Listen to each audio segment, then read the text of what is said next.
우리 주 예수 그리스도의 사랑을 받는 회중 여러분, 우리는 지금까지 우리의 구속자, 곧 우리를 죄의 권세로부터 값주고 사신 그분이 우리 주 예수 그리스도이심을 고백해 오고 있습니다.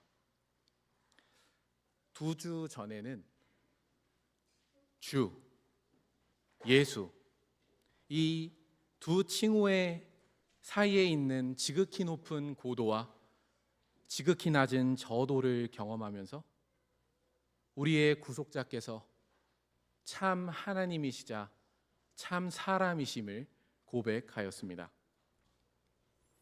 그리고 지난주에는 특별히 왜 영원하신 하나님의 아드님께서 우리가 입고 있는 몸과 같이 죄로 인해 연약해지고 약해진 몸을 입으셔야 했는지를 함께 살폈습니다.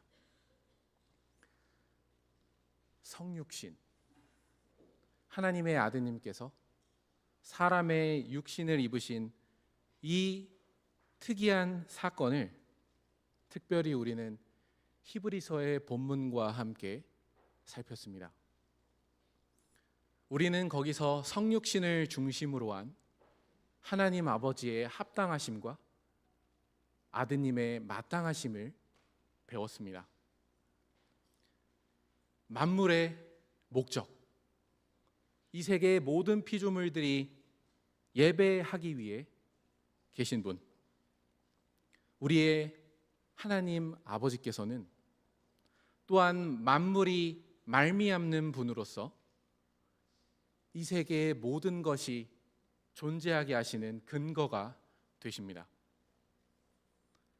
특별히 이 하늘의 아버지께서는 모든 피조물들을 세세하게 돌보시는 세심한 사랑을 베푸시는데, 이러한 하나님을 생각했을 때 성육신은 합당한 일이었다, 히브리서 기자는 씁니다.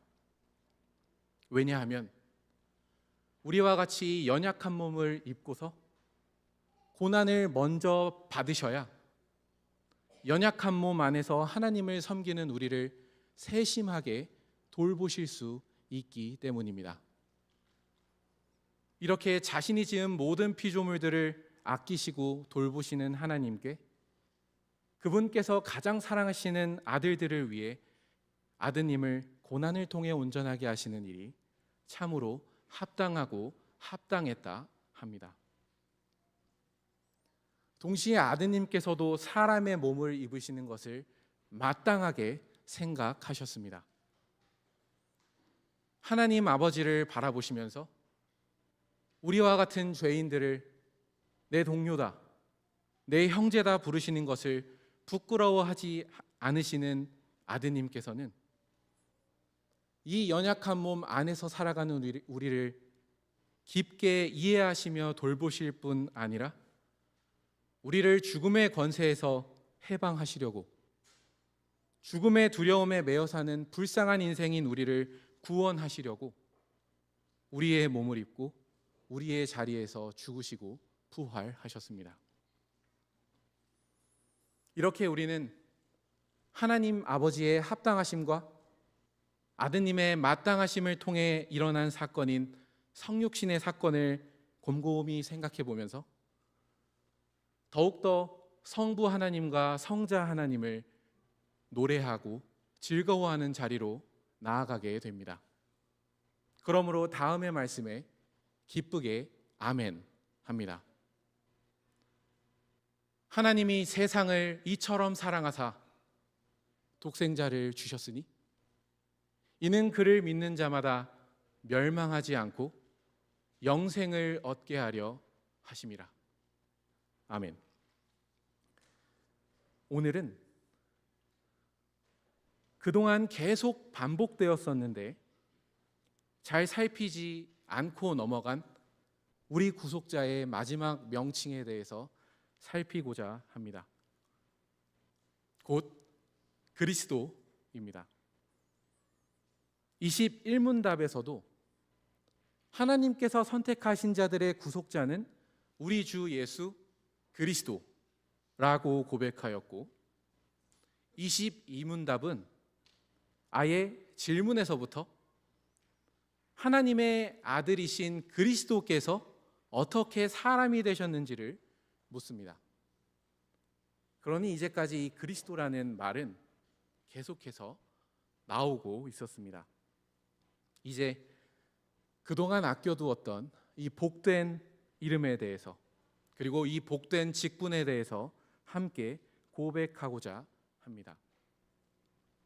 그런데 우리가 23문을 함께 고백하기 전에 한 가지 질문을 드리고 싶습니다.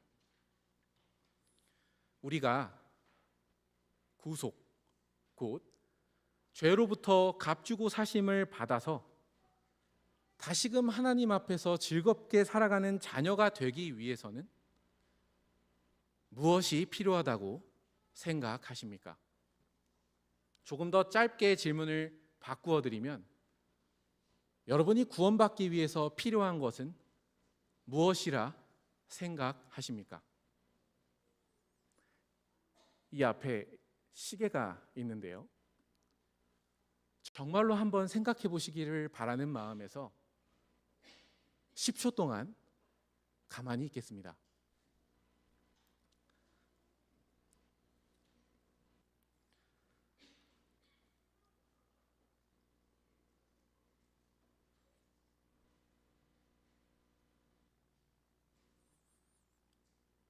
충분히 생각하지 못하셨을지라도 정말로 우리의 구원에 위해서 필요한 게 무엇인가?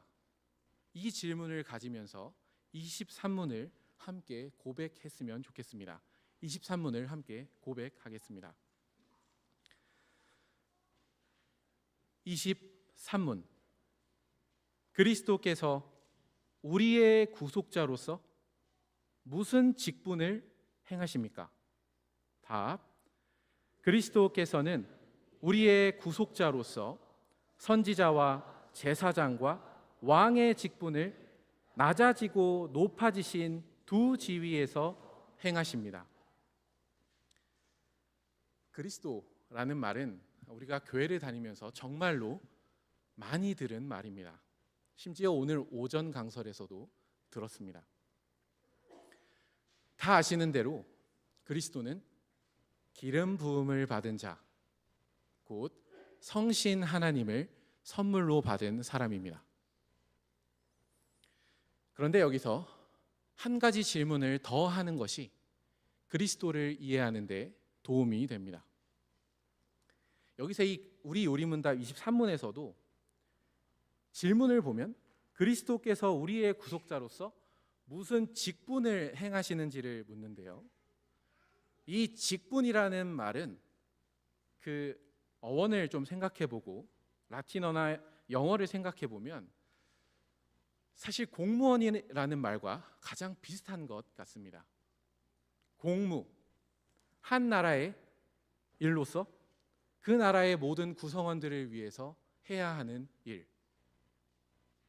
이 직분이라는 말은 바로 이 하나님 나라 안에서 그 백성들을 위해서 해야 하는 일이라는 뜻과 어울리면서 사용되었던 말입니다. 그러면 그 공무는 무엇일까요?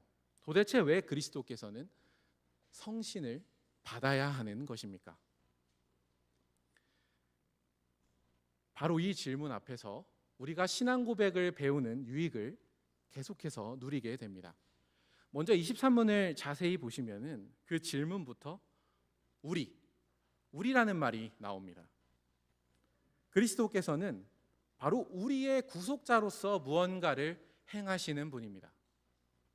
우리를 죄로부터 건져주시고 하나님 앞에서 살게 하시는 일을 하시는 분, 그렇게 우리를 위하시는 분이 곧 그리스도입니다. 그리스도가 성신 하나님을 받아서 이 일에 필요한 모든 선물들을 받는 이유도 바로 우리를 위해서입니다. 소요리문답은 짧지 않습니까? 그 병기된 하이델베르크 요리문답 31문을 함께 보시기 바랍니다. 여기서 다 살필 수는 없겠으나 31문 답에서는 우리라는 말이 수도 없이 반복됩니다. 몇 가지 예를 듭니다. 그분은 우리의 큰 선지자와 선생으로서 우리의 구원을 위한, 그리고 내려가서 우리의 유일한 대제사장으로서 우리를 구속하셨고 우리를 위해 항상 간구하시며, 그 아래로 내려가서 또한 우리의 영원한 왕으로서 우리를 다스리시고 우리를 위해 획득하신 구원을 누리도록 우리를 보호하고 보존하십니다. 그리스도는 우리를 위한 직분입니다. 이 일을 위해서 성신 하나님이 선물로 부어지는 직분이 바로 그리스도입니다. 그러면 구체적으로 이 그리스도는 무슨 일을 하는 걸까요? 23문에서 방금 고백한 대로 이 그리스도, 하나님의 백성을 위해서 공적인 일을 행하는 이 직분은 선지자, 제사장, 왕의 직분으로 이루어져 있습니다. 그 사실을 하나씩 살피도록 하겠습니다. 오늘 강설의 첫 번째 부분의 제목은 이렇습니다. 선지자를 바라보며 깨닫는 우리의 필요입니다. 선지자를 바라보며 깨닫는 우리의 필요입니다. 우리의 신앙 고백서는 그리스도께서 우리의 구속자로서 먼저 선지자의 일을 행하신다 합니다. 선지자가 하는 일은 말씀을 전하는 일입니다. 우리의 요리문답은 우리가 죄로부터 구원을 받고 하나님 앞에서 살아가기 위해서 하나님의 말씀이 있어야 된다 고백하고 있는 것입니다. 그러니 앞서 드렸던 질문, 곧 우리가 구원받기 위해선 무엇이 필요한가요? 라는 질문의 첫 번째 답이 나왔습니다. 우리가 구속을 받으려면, 구원을 받으려면 하나님의 말씀이 필요합니다. 그렇기에 선지자가 있는 것입니다. 그런데 구약 성경을 잘 살펴보면 이 선지자는 하나님을 안 믿는 사람에게 가는 경우는 매우 드뭅니다. 이미 구원을 받아서 하나님 나라 안에 있는 사람들에게 계속해서 하나님의 말씀을 전해주려고 오는 사람들입니다. 심지어 구원을 받았어도 우리는 계속해서 하나님의 말씀이 필요한 것입니다. 그 이유는 우리에게 하나님의 말씀이 없다면 우리는 이내 죄를 짓고 하나님께 큰 잘못을 하게 되기 때문입니다. 그 이유를, 그 예시를 다윗 왕을 통해 간단히 살펴봅니다. 우리가 많이 들어보았듯이 이 다윗 왕은 아주 훌륭한 왕이었습니다. 하나님께서 약속해 주신 약속의 땅을 정말로 모두 점령한 그런 훌륭한 왕입니다. 처음에는 이스라엘이 스스로 이길 수 없었던 강한 나라였더라도 하나님의 약속을 믿고서 그러한 땅을 모두 차지한 왕입니다. 굉장히 믿음이 있고 훌륭한 왕입니다. 그런데 이 왕이 이제 나라가 조금씩 평안해질 때 죄를 짓습니다.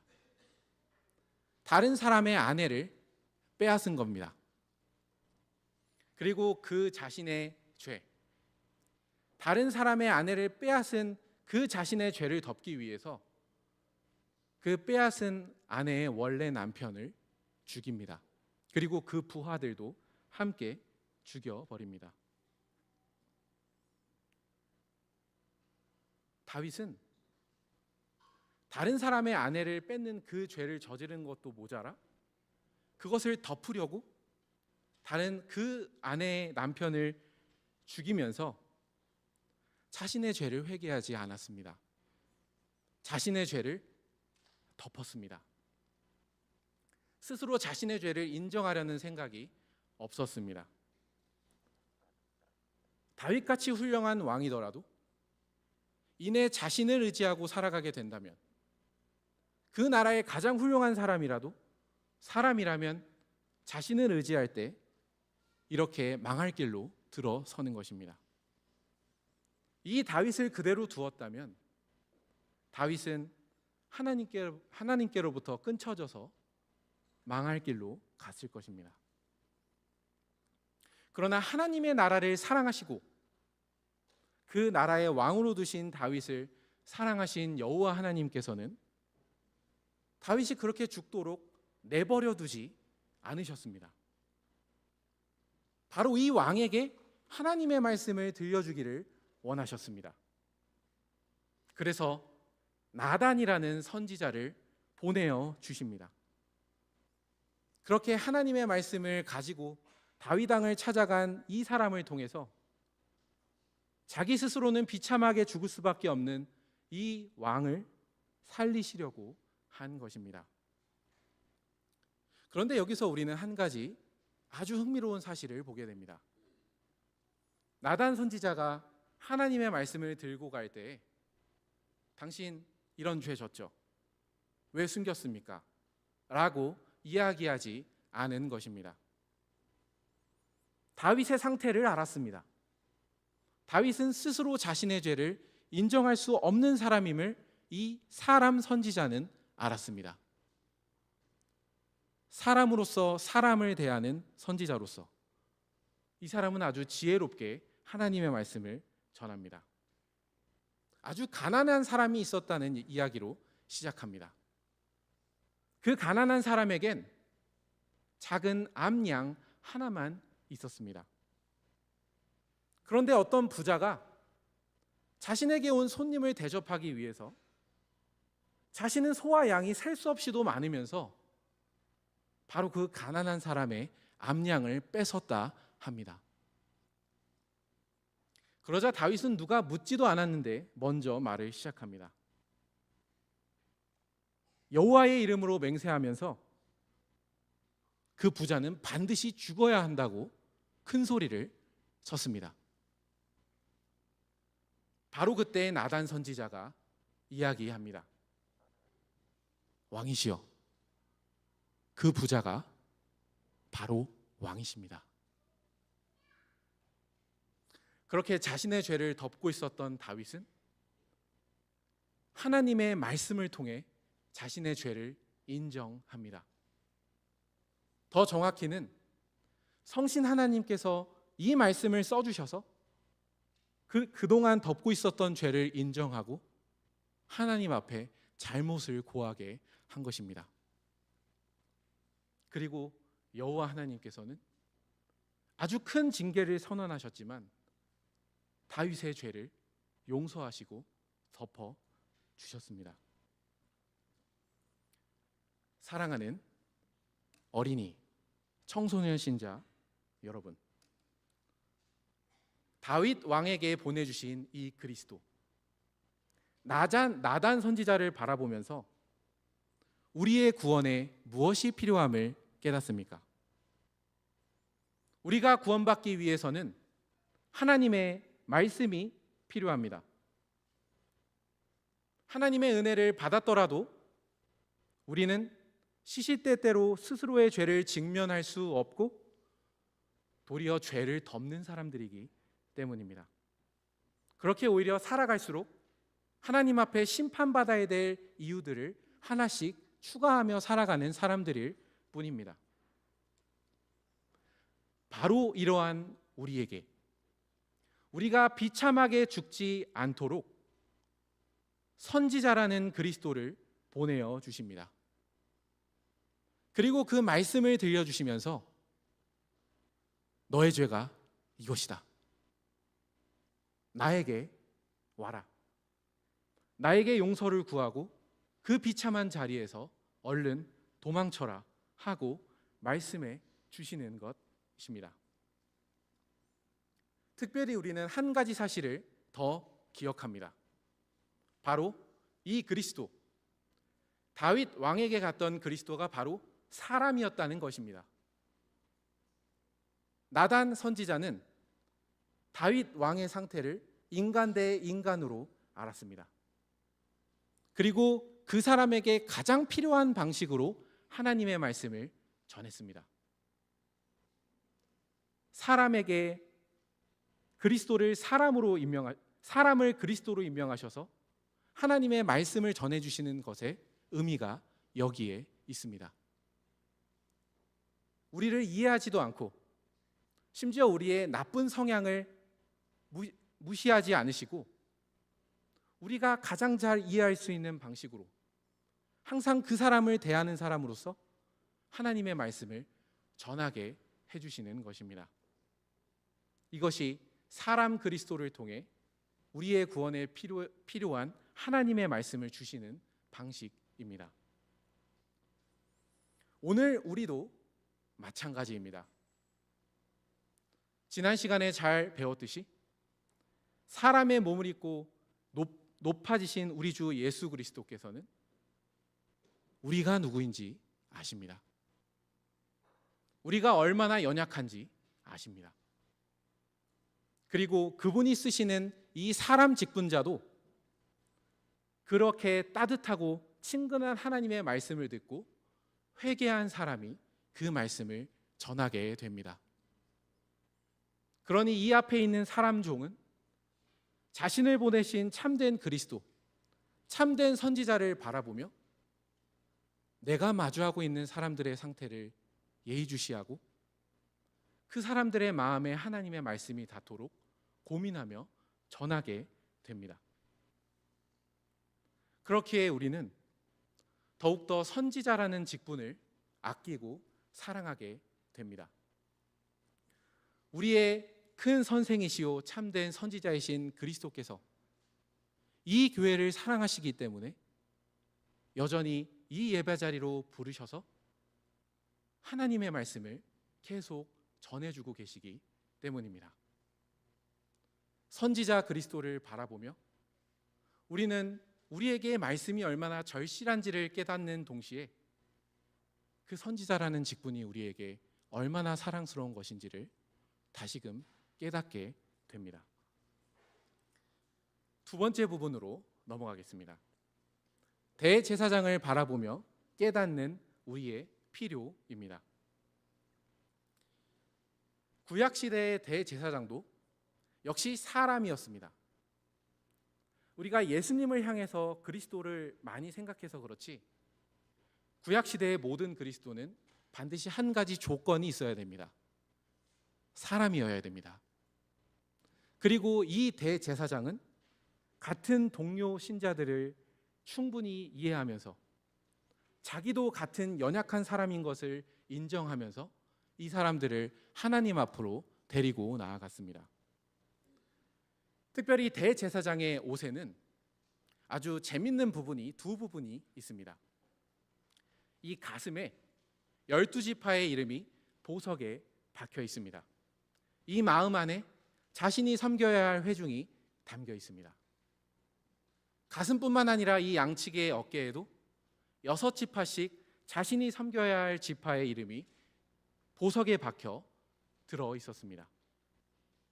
대제사장의 의복을 바라볼 때 우리는 그가 섬겨야 될 주님의 회중을 가슴에 품고 어깨에 짊어진 것을 보게 됩니다.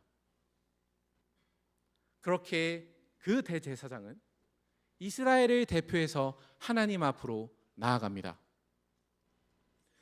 특별히 오늘 말씀드리고 싶은 부분은 이 대제사장이 그 백성의 죄를 다 안고 있었다는 것입니다. 이 사실을 알 수 있는 부분이 있습니다. 고의로 사람을 죽이지 않은 사람, 실수로 죽여서 복수를 받지 않기 위해서 안전한 성으로 도피한 사람들은 그 대제사장이 죽을 때까지만 그 성에서 피신하면 되었습니다. 대제사장이 죽으면 그 사람이 의도하진 않았더라도 여전히 그가 가지고 있는 연약함이 대제사장의 죽음과 함께 말소된 것입니다. 우리를 대신해서 죽으신 진정한 대제사장, 우리의 예수 그리스도께서도 그렇게 우리의 모든 죄를 안고서 죽으셨기 때문에 우리의 죄가 해결된 것입니다. 그렇기에 우리는 앞서 드렸던 그 질문, 우리가 구원받기 위해서 필요한 것이 무엇인지 하나 더 알게 됩니다. 우리를 대신하여 죽은 그 대제사장을 바라보면서 우리가 구원받기 위해서는 구속이 필요하구나. 우리를 대신할 수 있는 사람이 자신의 목숨을 바쳐서 죽고 살아나야만 우리가 구원받을 수 있구나 하는 것을 알게 됩니다. 여기까지는 익숙하게 아셨을지 모르겠는데요. 대제사장을 바라볼 때 사실 우리의 구원을 위해서 필요한 것이 반드시 하나가 더 있습니다. 기도입니다. 그런데 이 기도는 나의 기도가 아닙니다. 우리를 위해서 늘 기도하는 대제사장의 기도가 있어야만 우리의 구원은 반드시 완성됩니다. 우리의 대제사장이신 예수님께서 어떻게 기도를 드리시며 우리의 구원을 붙드시는지를 요한복음 17장에서 다음과 같이 확인할 수 있습니다. 자신은 이제 십자가에 죽으시고 부활하셔서 하나님께 가실 것을 두고 기도하신 내용입니다. 나는 세상에 더 있지 아니하오나 그들 곧 제자들은 세상에 있사옵고 나는 아버지께로 가옵나니 거룩하신 아버지여 내게 주신 아버지의 이름으로 그들을 보전하사 우리와 같이 그들도 하나가 되게 하옵소서. 곧 배신할 제자들을 위해서 그 사람들을 지켜주십시오. 잠시 배신할 수 있지만 그 사람들의 믿음이 떨어지지 않도록 기도하고 계십니다. 하늘의 아버지께서 이 기도를 들어주셨기 때문에 제자들은 선을 넘지 않고 회개하며 돌아올 수 있었던 것입니다. 예수님은 오늘도 이러한 기도를 우리를 향해 하고 계십니다. 히브리서 7장 24절 25절에서는 이렇게 전하고 있습니다. 예수는 영원히 계심으로 그 제사장 직분도 갈리지 아니하니라. 그러므로 자기를 힘입어 하나님께 나아가는 자들을 온전히 구원하실 수 있으니 그가 항상 살아계셔서 그들을 위하여 간구하심이라. 우리의 구원을 위하여서 영원하신 하나님께서 오늘도 기도하고 계십니다. 우리의 대제사장께서 우리를 이해할 수 있는 사람이자 영원한 하나님이신 것이 우리에게 큰 힘이 되는 것은 그 영원함으로 우리를 위하시기 때문입니다. 심지어 제자들과 같이 우리가 때때로 시선을 잃고 방황할 때에도 영원하신 이 대제사장께서는 항상 살아계셔서 언제나 우리를 위해서 기도하고 계십니다. 우리의 대제사장을 바라보며 우리는 무엇을 깨닫습니까? 우리의 구원을 위해서는 우리 대신 죽으시고 부활하셔야 하는 구속뿐 아니라 이제 죄로부터 건짐을 받아 죄와 싸우며 살아가는 우리를 향한 기도가 필요합니다. 우리의 영원하신 대제사장께서 바로 우리의 구원을 위해서 우리를 속죄하셨을 뿐 아니라 항상 살아계셔 기도하고 계십니다. 그러니 혹여 이 세상 가운데 하나님의 선택받은 나그네로서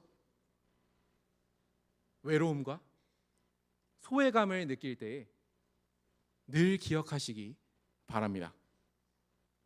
우리에게 소외감과 외로움을 주는 이 세상은 잠시 있다 없어질 것이지만 항상 살아계신 우리의 대제사장께서는 우리를 위해 목숨을 바치신 그 사랑으로 또한 우리를 위해 늘 기도하고 계십니다. 그러니 우리는 우리의 구원을 위해 구속과 기도가 필요함을 깨닫고서 더욱더 대제사장직을 사랑하고 소중하게 생각하게 됩니다. 바로 그분 때문에 우리의 죄가 다 없어졌고, 동시에 우리의 연약함에도 불구하고 우리의 믿음이 흔들리지 않고 자라가기 때문입니다. 오늘 강설의 세 번째 부분으로 넘어갑니다. 왕을 바라보며 깨닫는 필요입니다. 왕이 해야 되는 일은 나라를 잘 다스려서 그 안에 있는 백성들이 잘 살게 하는 것이고, 동시에 나라를 공격하는 세력으로부터 나라를 보호하는 일입니다. 외부로부터 이 나라를 보호한다는 것은 잘 이해가 되지만, 잘 다스려서 잘 살게 한다는 이 말은 조금 추상적입니다. 그런데 구약 성경을 잘 보면 사람 그리스도였던 훌륭한 왕들은 하나같이 이 자신에게 주어진 권력으로 온 백성이 하나님께 예배하도록 했습니다. 그러니 하나님 나라 안에서 왕이 잘 다스린다는 것은 그 백성들이 하나님께 예배하도록 자신의 권력과 권위를 사용하는 것입니다. 그리고 그 백성이 하나님께 예배를 드리고 살아갈 때 그 백성은 잘 사는 것이었습니다. 추상적일 수 있으니까 다시 예를 듭니다. 흥미롭게도 다윗 왕의 예가 다시 나옵니다. 다윗 왕은 주변의 많은 나라를 정복하여서 이제는 그가 왕이 되었을 때에는 그 누구도 함부로 하나님의 나라인 이스라엘을 건드릴 수 없도록 부강하게 만들었습니다. 그 핵심에는 주님께서 약속하신 것을 믿는 믿음이 있었습니다. 그렇게 하나님을 믿는 왕, 그 왕을 통해서 이스라엘은 우상을 섬기면서 자신을 공격하는 이방 나라로부터 보호를 잘 받고 살아갔습니다. 우리는 여기에서 다시금 우리가 구원을 받기 위해서, 우리의 구원이 완성되기 위해서는 보호가 필요하다는 것을 깨닫게 됩니다. 그러나 더 구체적으로 살피고 싶은 예시는 바로 다윗 왕이 어떻게 자신에게 주어진 권력으로 온 백성을 하나님 앞으로 인도했는가 하는 사실입니다. 다윗 왕은 자신이 점령한 수많은 나라들에서 조공이 오고 그렇게 쌓인 수많은 재산을 가지고 자신을 위한 궁전을 짓고 살아갈 때에도 언제나 그 마음 안에 불편함이 있었습니다. 자신이 살고 있는 궁전은 평안한데 아직 여호와의 왕좌, 자기 백성과 함께 하시는 그 왕의 보좌인 언약궤가 천막에 있었기 때문입니다. 그래서 다윗 왕은 언제나 기회 있는 대로 그 언약궤를 자신이 있는 예루살렘으로 가지고 오고 싶어 했습니다. 한 번의 실수가 있었지만 마침내 다윗 왕은 언약궤를 이스라엘의 수도인 자신의 왕궁이 있는 예루살렘으로 가지고 옵니다. 그런데 그 방식에 주목할 필요가 있습니다. 이 언약궤를 가지고 올 때 조용히 가져온 것이 아닙니다. 왕의 권위를 사용해서 찬양대를 구성하고 가장 성대하게 그 언약궤의 입성식을 거행하였습니다. 그리고 거기에 나온 찬양대의 찬송을 따라 온 백성이 그 언약궤가 들어오는 찬송에 참여하게 하였습니다. 그리고 거기에 참여한 온 백성에게 축하떡으로 떡도 주고 과자도 나누어 주었습니다. 자신이 이룬 그 재산을 언약궤를 가져오는 데 사용하고 그 백성이 하나님이 계시는 그 언약궤를 기뻐하는 데를 기뻐할 수 있도록 사용한 것입니다. 백성이 최대한 여호와 하나님이 우리와 함께 계시다라는 것을 기뻐하며 찬송할 수 있도록 찬양대도 구성하고 제물도 쓴 것입니다. 자신에게 주어진 왕의 권한으로 그러한 일을 한 것입니다. 더 나아가서 다윗 왕은 자신이 가지고 있는 수많은 제물로 바로 이 언약궤가 안치될 여호와의 성전을 성대하게 짓고자 하였습니다. 이 일을 위해서 자기가 먼저 큰 재산을 내놓았습니다. 그러나 이렇게 기쁘게 자신의 재산을 내놓는 왕을 바라보며 그 신하들과 모든 백성들도 즐겁게 자신의 재산 일부를 내놓았습니다. 자신이 먼저 솔선수범함으로써 이 백성이 즐겁게 여호와 하나님의 성전을 건축하는 일에 참여할 수 있도록, 그렇게 하나님을 섬길 수 있도록 이 왕은 통치를 한 것입니다. 그리고 왕의 권한으로 모든 이스라엘 백성을 성전 개축식 때 불러 모읍니다. 성전 건축을 위한 준비가 다 끝났을 때 온 백성을 불러 모은 것입니다. 그리고 이렇게 기도하였습니다.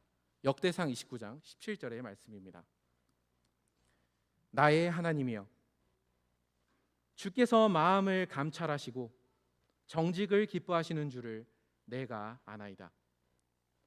내가 정직한 마음으로 이 모든 것을 즐거이 드렸사오며 이제 내가 또 여기 있는 주의 백성이 주께 자원하여 드리는 것을 보오니 심히 기쁘도소이다.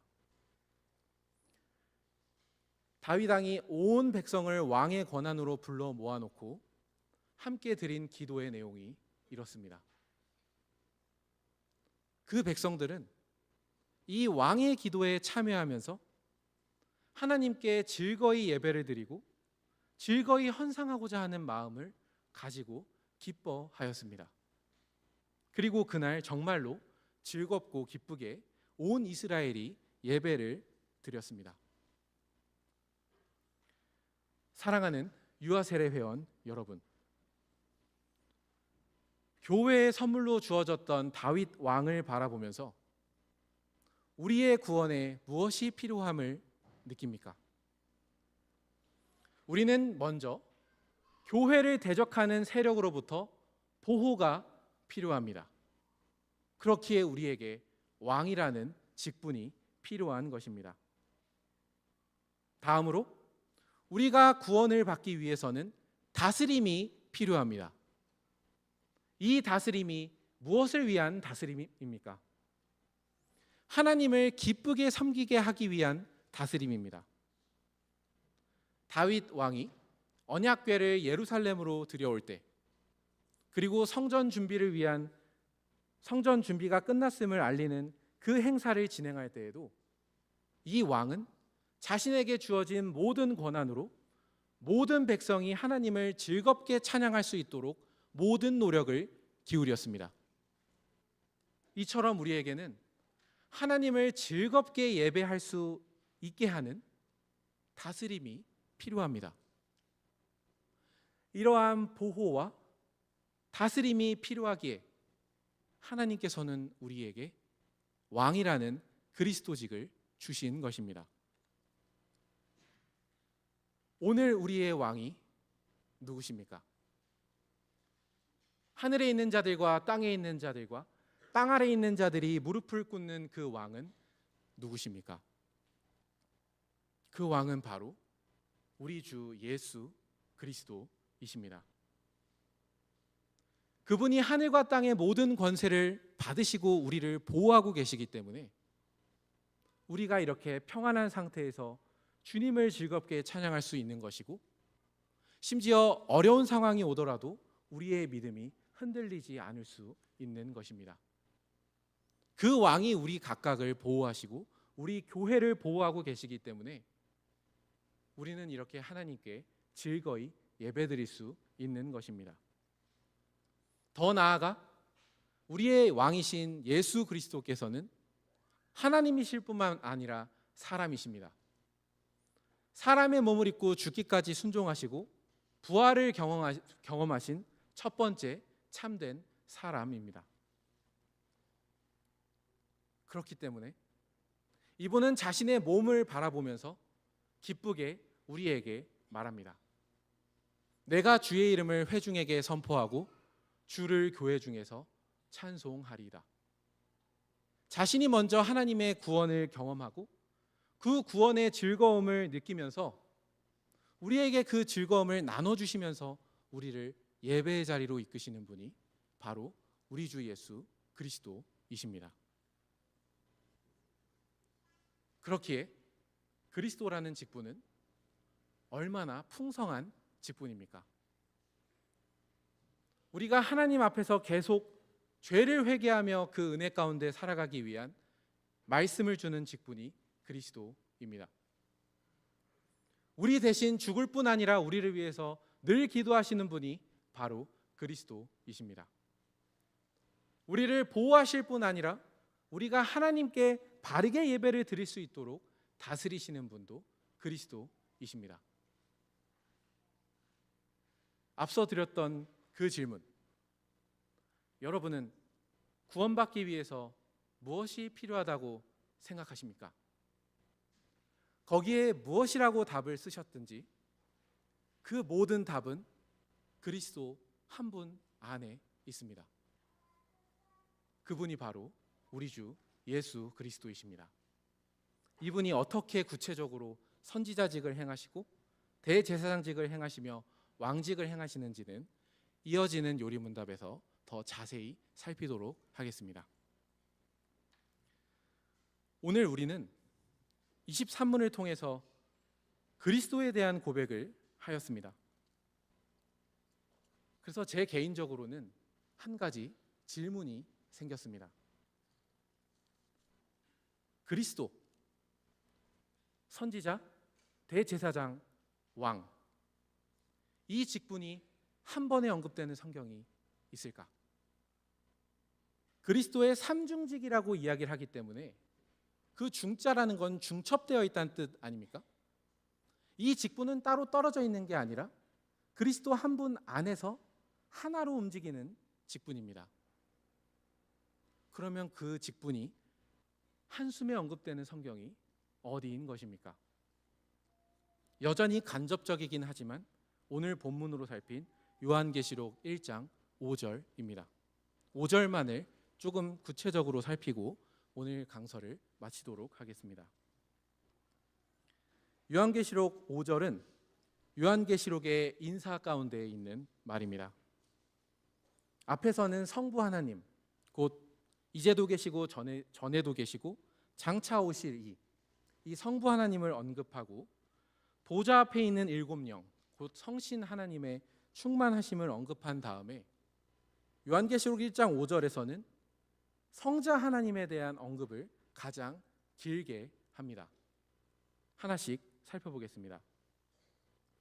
또 충성된 증인으로, 충성된 증언, 하나님께서 하나님의 말씀을 증언하시는 그 일, 이 충성된 증언 안에서 우리는 선지자직을 발견할 수 있을 것입니다. 그런데 5절을 자세히 읽어보면은 이 직분이 선지자직이 다른 직분과 긴밀하게 연결되어 있는 것을 보게 됩니다. 이어서 있습니다. 죽은 자들 가운데에서 먼저 나시고, 죽은 자들 가운데에서 먼저 나신 것은 대제사장으로서 자신을 제물로 드린 그 일을 말하고 있는 것입니다.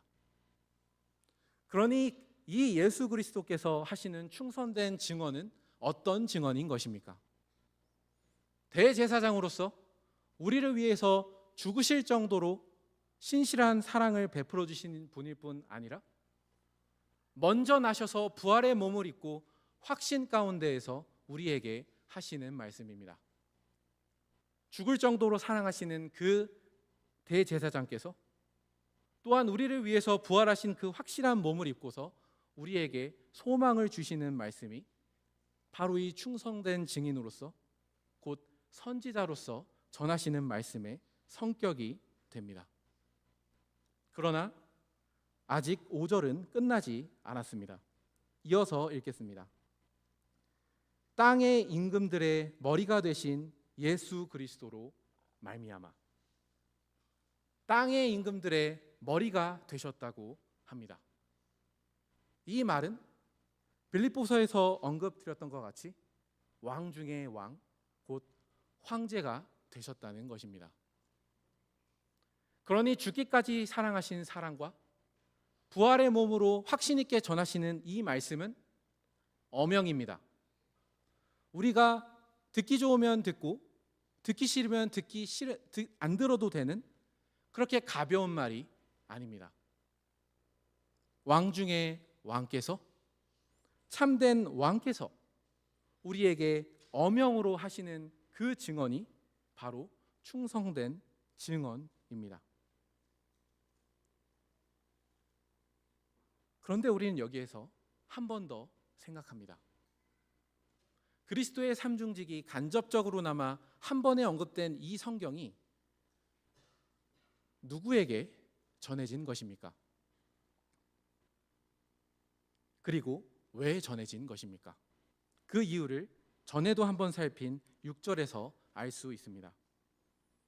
그의 아버지 하나님을 위하여 우리를 나라와 제사장으로 삼으신 그에게 영광과 능력이 세세토록 있기를 원하노라. 아멘. 우리 그리스도께서 선지자로서 우리에게 말씀을 알려주시고 대제사장으로서 우리를 위해서 죽으시고 부활하시고 우리를 위해서 기도하실 뿐 아니라 우리를 보호하시는 목적이 무엇입니까? 그것은 우리가 제사장 나라가 되게 하시려고 이 모든 사랑을 베풀어 주시는 것입니다.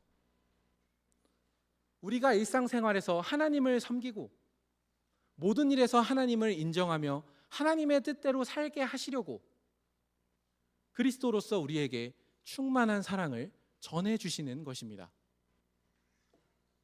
요한계시록은 어린 양의 혼인잔치, 신랑은 준비되었고 신부가 예비되는 바로 그 국면에 있는 교회인 우리에게 쓰여진 성경입니다. 그런데 이 성경 안에는 고난이 주를 이룹니다.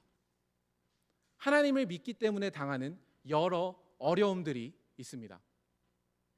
그 어려움을 충성된 증인으로서 계속해서 말씀으로 이끄시고 우리를 위해서 죽으시고 부활하신 그 그리스도께서 우리를 이해하시면서 기도로 이끄십니다. 그리고 어떠한 고난을 당하더라도 우리의 믿음이 흔들리지 않도록 보호하시며 계속해서 주님을 섬기도록 다스려 주십니다. 그러니 우리는 그리스도 안에 충만한 이 사랑을 바라보면서 한 가지를 잊지 않아야 합니다. 왜 이 사랑을 베푸시는가? 아무리 큰 어려움 가운데에서도 여러분들이 일상에서 예배를 드리는 제사장 나라가 되게 하시려고 그리스도는 이 크신 사랑을 퍼부어 주시는 것입니다. 이 초점을 잃지 않기를 원합니다. 함께 기도하시겠습니다.